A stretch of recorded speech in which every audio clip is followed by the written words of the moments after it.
আসসালামু আলাইকুম, সবাই কেমন আছেন? আলহামদুলিল্লাহ। শীতে কথা বলতে কষ্ট হচ্ছে, তারপরে বলতেছি এটাই যে আলেম সম্প্রদায় যারা আছে, আলেমরা কিন্তু 500 বছর আগে কিন্তু জাহান্নামে যাবে আর 500 বছর আগে কিন্তু জান্নাতবাসী হবে।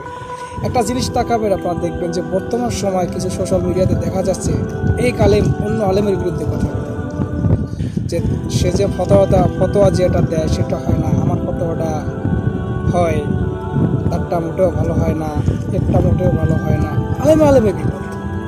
অথচ আল্লাহ রাব্বুল আলামিন বলছেন আল উলামা ওয়ারাসাতুল আমবিয়া, আলেমগণ নবীদের অন্তর্ভুক্তকারী। কিন্তু এখন এক আলেম আর এক আলেমের ভাই বলে না, ইসলামে বলে যে মুসলমান এক মুসলমান অপর মুসলমানের ভাই, কিন্তু এখন দেখা যাচ্ছে অন্যটা, এক আলেম অন্য আলেমের ভাই নেই, এক আলেম অন্য আলেমের হচ্ছে যে দুশমন। কারণ একজন আরেকজনের বিরুদ্ধে কথা বলে ভাইরাল হওয়ার জন্য, টপিক হওয়ার জন্য। আর কিছু আলেম হয়ে গেছেন ডিজে বক্তা।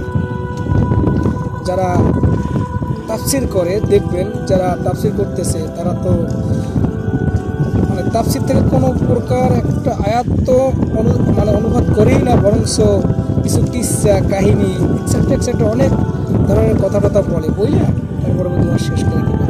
কিছু বক্তা আছে আপনার ব্রাহ্মণবাড়ি ওদিক দেখা যাচ্ছে যে জিকির করে, মানে কি ভাই, কিরকম তাদের ওয়াজ। আল্লাহু আকবার। আর কিছু আলেমরা দেখবেন যে হক কথা বলার জন্য কিন্তু মার খায়, জেল খাটতেছে, আপনারা কিন্তু দেখতেছেন, বুঝতে পারছেন? প্রচণ্ড পরিমাণে ঠান্ডা, কথা বলতে কষ্ট হচ্ছে, কি বলবো আপনাদেরকে। আমরা যারা আলেম সম্প্রদায়রা আছি, যারা আলেম মানে ওয়াজ করি, তারপরে বিভিন্ন প্রকার তাফসির করি, বিভিন্ন কারণে হক কথা বলার কারণে অনেকে জেলে আছে, আবার জেলের বাইরে আছে।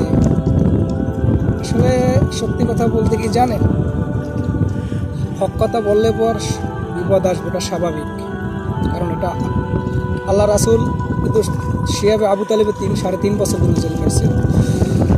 পরবর্তীতে হক কথা বলার কারণে হযরত ইউসুফ আলাইহিস সালাম জেল কাটছিল। হক কথা বলার কারণে জাকারিয়া আলাইহিস সালামকে কিন্তু করাত থেকে দ্বিখণ্ডিত করা হয়েছিল।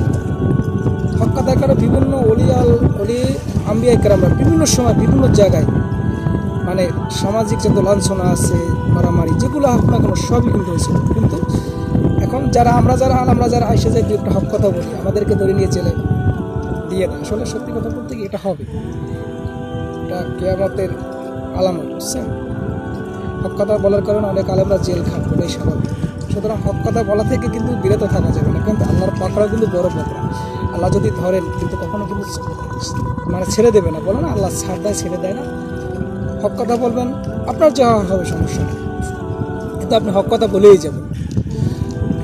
জেল হবে, তার পরবর্তীতে বাধাগ্রস্ত হবেন। কারণ বলছেন যে আর দুনিয়া সিজনুল মুমিন ও জান্নাতুল লিল কাফির, ইমানদারের জন্য হচ্ছে দুনিয়াটা হচ্ছে কারাগার, আর কাফেরদের জন্য হচ্ছে জান্নাত। বুঝতেই তো পারতেছেন। ভালো থাকুন সবাই, আলহামদুলিল্লাহ।